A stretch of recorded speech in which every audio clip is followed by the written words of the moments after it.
Alright, so if your PDF file is too large to upload, send or share, yeah, that's a common problem. But using Smallpdf, you can compress your PDF quickly without losing much quality. So in 2026, let's go step by step and shrink your file size the easy way.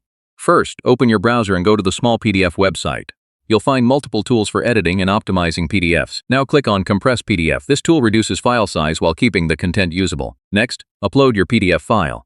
You can drag and drop it or choose it from your device. You'll see options like Basic or Strong Compression. Basic keeps better quality, while Strong reduces size more. Now click Compress and wait a few seconds. Smallpdf will automatically reduce your file size. Once it's done, download your compressed PDF. You'll notice the file size is much smaller.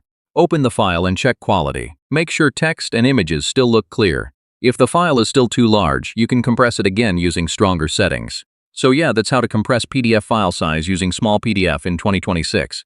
Quick, simple, and perfect for sharing or uploading files without issues.